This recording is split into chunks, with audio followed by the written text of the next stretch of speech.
Totally agreed because war industry is very big industry.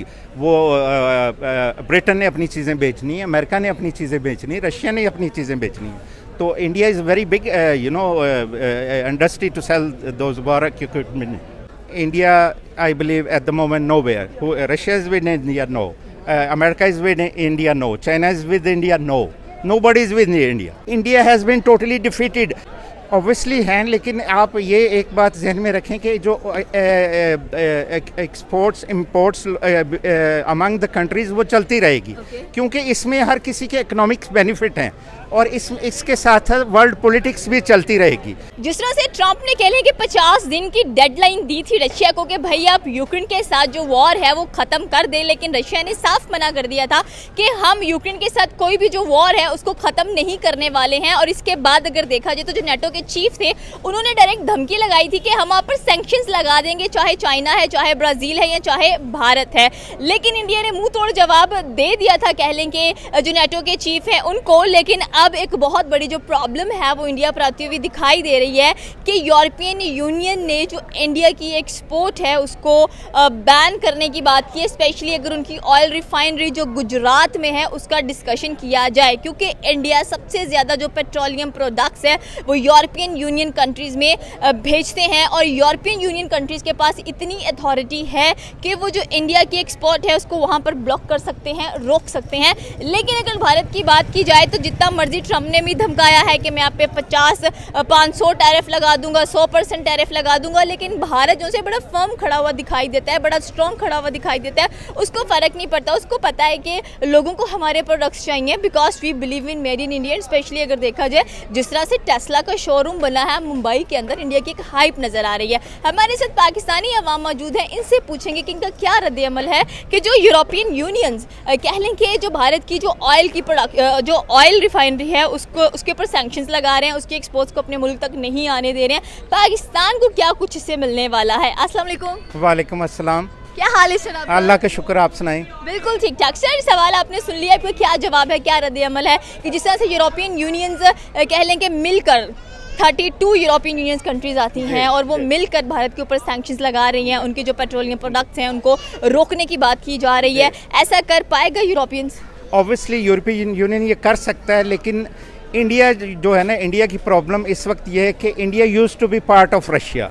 वो Russian allies में था. अब वो अपने आप को समझ रहा है कि मैं अमेरिकन अलाइज में चला गया हूँ, लेकिन America hasn't accepted India totally. तो India is nowhere at the moment. Indian foreign policy totally नाकाम हो चुकी है. इंडिया को कोई पता नहीं मैंने क्या, मैं रशिया के साथ, क्योंकि ये नया अलाइंस बन रहा है. अब आई बिलीव कि America is nowhere. The super power going to be China and then Russia, half Russia and then China and then other countries. Okay. And I believe in near future America would be nowhere. And India is, I believe India is totally failure in their foreign policy. Foreign policy की बात करें कि India totally failure नज़र आ रहा है, लेकिन ये जो धमकी लगाई गई थी यहाँ पर अभी तक देख लें ना, ब्राज़ील के ऊपर कोई चीज़ हमें नज़र आई है ना चाइना के ऊपर नज़र आई है. हमेशा भारत के ऊपर क्यों नज़र है हर किसी की? वो इसलिए कि आपने देखा अभी इंडो पाक वार में आपने देखा कि जिस तरह इंडिया एक्सपोज हुआ है. India is nowhere. हमेशा आपने देखा होगा पानी जो है निचली सतह पे जाता है. इंडिया कोई इतना पावरफुल, वो समझते हैं अपने आप को बहुत बड़ा कि हम बहुत पावरफुल हैं. वो पावरफुल नहीं है. वो अमेरिका भी अपने आप को मैनिपुलेट करेगा उनके अगेंस्ट. और जो जहाँ तक आप ट्रंप की बात कर रहे थे अर्लियर कि आपने ट्रंप ने धमकी लगाई है रशिया को. ट्रंप अपने ही is thinking himself too much. वो इतना पावरफुल नहीं ट्रंप. रशिया एक पावर है. Russia used to be a super power and Russia super power no as well. Sir आपने स्टार्ट में बात किया कि इंडिया सोचता था कि वो पहले रशिया का एक अलाय है, लेकिन अब अमेरिका के साथ उसकी बनती दिखाई दे रही है. लेकिन ट्रंप अगेन इंडिया के बहुत खिलाफ है. तो इंडिया का जो स्ट्रॉन्ग रिलेशन है वो तो हमें ऑलरेडी रशिया के साथ नजर आता है. आप देखें इंडिया जो मर्जी कर रही है, इंडिया ईरान के साथ जंग हुई अभी इसराइल की, India never stop it's trade with Iran. उसने कहा कि मैं इसके साथ ट्रेड लाजमी करूंगा. छाबर पोर्ट वहाँ पर हमें नजर आई है. रशिया की बात करें तो India still purchasing oil from the Russia. तो इट मीन्स कि इंडिया को फर्क नहीं पड़ता कि कौन क्या कर रहा है क्या नहीं कर रहा है. और जहाँ पर बात आती है ट्रेड की, तो trade is the most important thing. India आप देखें फार्मास्यूटिकल्स की आप बात कर लें तो फार्मास्यूटिकल्स का सबसे ज़्यादा जो एक किस्म का एक्सपोर्ट है वो इंडिया अमेरिका को देता है, और अमेरिका के अंदर मेडिसिन सबसे महंगी बिकती हैं। तो यहाँ पर अगर ऑयल की बात की जाएगी तो डेफिनेटली सी बात है, अगर वो रोक देंगे तो इंडिया के पास दूसरे ज़राए हैं। ऑब्वियसली हैं, लेकिन आप ये एक बात जहन में रखें कि जो exports imports among the countries वो चलती रहेगी, क्योंकि इसमें हर किसी के इकोनॉमिक्स बेनिफिट हैं, और इसके साथ साथ वर्ल्ड पॉलिटिक्स भी चलती रहेगी। आप देखें कि इंडिया ने हमेशा कहा है कि Russia is our allies, Russia is our friend. कभी hold on, let me explain. कभी आपने रशिया के मुंह से सुना है कि India is our allies, India is our friend? Never, they never said that. India thinks that, but Russia doesn't think that. लेकिन सर कहते हैं कि जो दोस्ती स्ट्रांग होती है उसको इतनी अनाउंसमेंट्स की जरूरत नहीं होती है। अभी रिसेंटली रशिया ने इंडिया को इतना बड़ा बहरी बेड़ा जो है वो गिफ्ट किया है। So how would you can say that India ने gifted free? They will take money, you know, it's the business. ये वार इकोनॉमी बहुत बड़ी इकोनॉमी है, जो बड़े कंट्री हैं they have to sell their products, तो इससे वो पैसा बनाते हैं। ये बहुत बड़ी इंडस्ट्री है। तो इंडिया तो बहुत बड़ी मार्केट है, उनको जंगी जुनून है अगेंस्ट पाकिस्तान। वो पूरी दुनिया से आई बिलीव मोर देन 80% वो जो अपना एमिनेशन खरीद। अपना डिफेंस सिस्टम स्ट्रांग कर, दैट डजंट मीन कि they have an obsession with the war और with Pakistan. No, they just show in the past, in the May, what happened, they had जंगी जुनून against Pakistan. वो तो दोनों ने ही दिखाया है। No, we just defended ourselves when they forced us. They forced us into it. लेकिन sir वो बात तो हो गई, वो बात गुजर गई है। नाउ अपकमिंग फ्यूचर क्या डिसाइड कर रहे हैं? बिकॉज अगर हम देखें पाकिस्तान के साथ तो भाई हम देख रहे हैं कौन ट्रेड कर रहा है, कौन ट्रेड नहीं कर रहा है, पाकिस्तान कहाँ पर जा रहा है।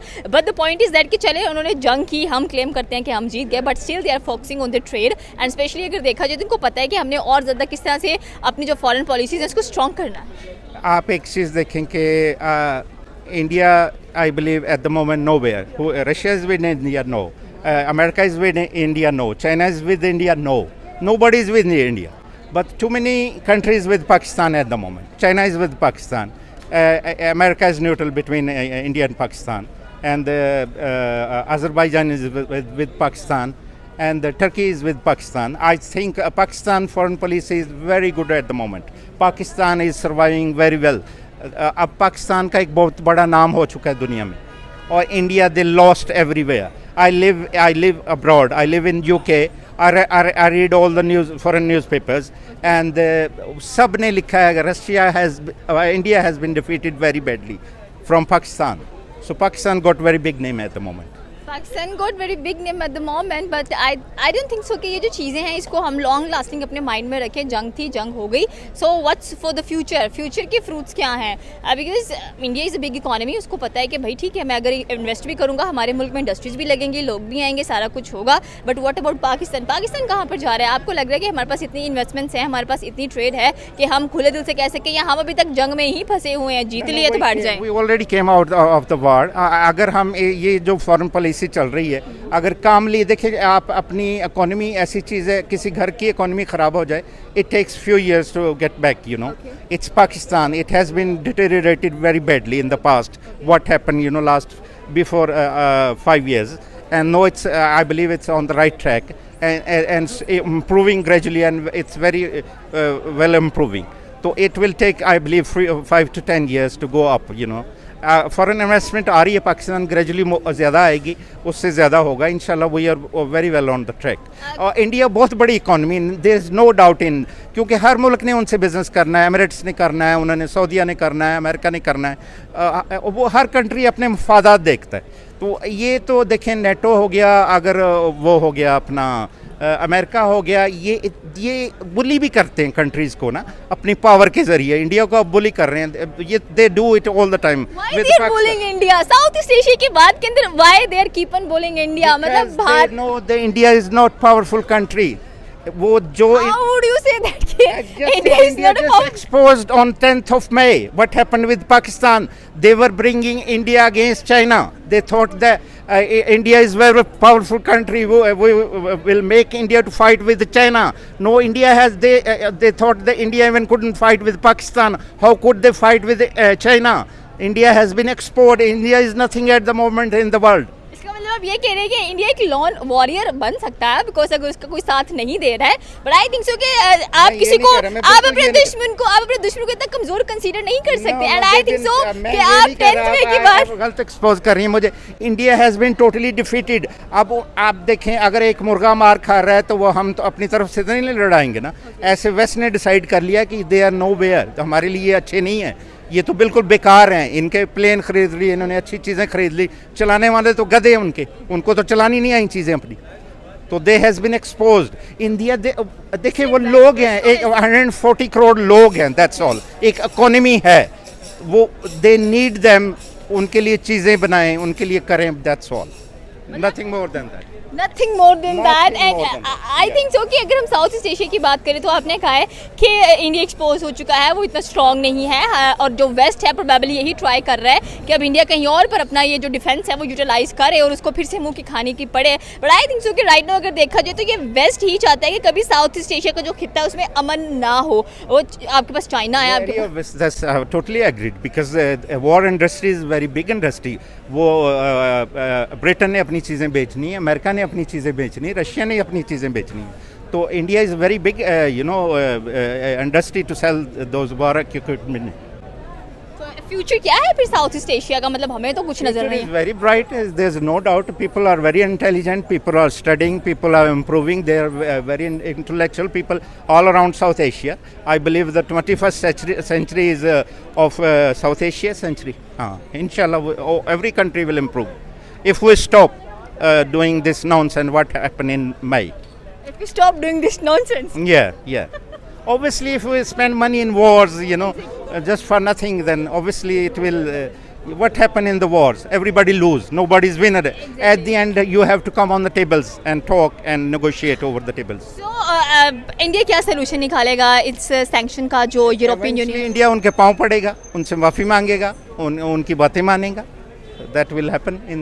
उनकी बात तो यही है कि ठीक है रशिया को बोले, रशिया को कन्विंस करें कि वॉर स्टॉप करें। रशिया देखे, Russia is super power. Russia को ट्रम्प का वो पीएन तो नहीं है. Trump thinks too much of himself which is absolutely wrong.